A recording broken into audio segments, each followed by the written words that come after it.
Mga boss, kakamping has now become medyas ni BBM. Nakita mo yung medyas ni PBBM mga boss? Ay kulay pink. Yan nga ay sinabi ni PBBM na bilang pag-honor kay Lene Robredo nang siya ay pumunta ng isang araw sa Naga City mga boss. Ayan mga boss, kulay pink.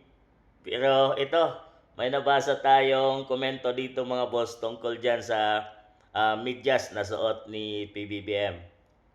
Ganito na pala magpakita ng pag-honor sa isang tao ay pinakita na kayang-kaya mo siyang apakan at ipakita na hanggang dyan lang kababa ang tingin niya sa iyo. Kung sincere sa pag-honor, dapat nagsuot na lang ng damit na pink pero sa medyas talaga. Masyadong halatang-halatang may galit pa si BBBM kay Lene kaya nagawa ang pang-iinsulto ng ganito. Natuwang-tuwa pa talaga si Lutang. Pambihira, Lutang talaga. Wala na kayong magagawa.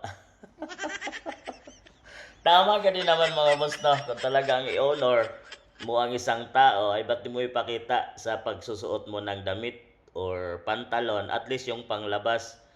Panglabas nga ito, pero medyas, inaapakan. Tama nga naman ito.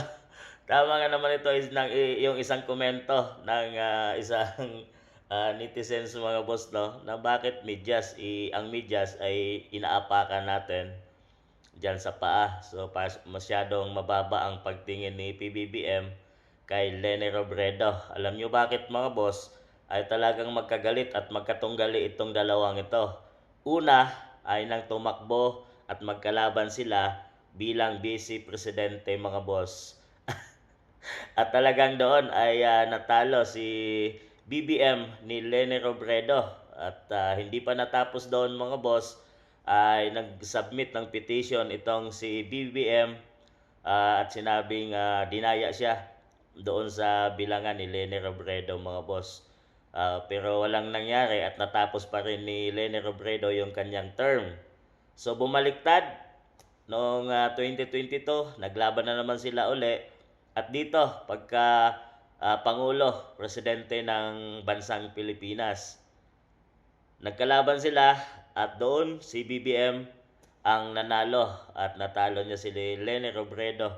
So tingin ko halos landslide yung kanyang pagkapanalo dito kay Lene Robredo mga boss dahil nakakuha lang ng mga 14 million plus votes itong si Lene at nasa 30 million si PBBM.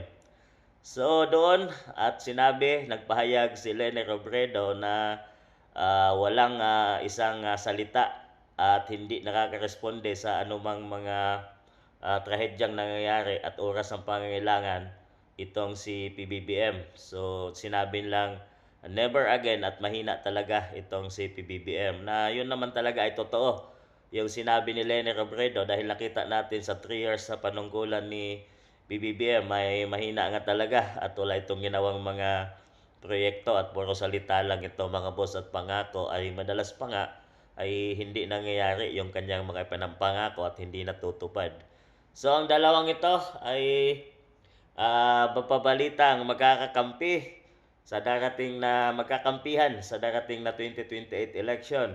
Sinasabing ang target talaga ni PBBM para pumunta doon ay para tingnan yung flood control ng Bicol. Pero bukod doon ay tinatalagang pwede silang maging tandem sa 2028 bilang Pangulo si Lene at Vice President si Bongbong Marcos.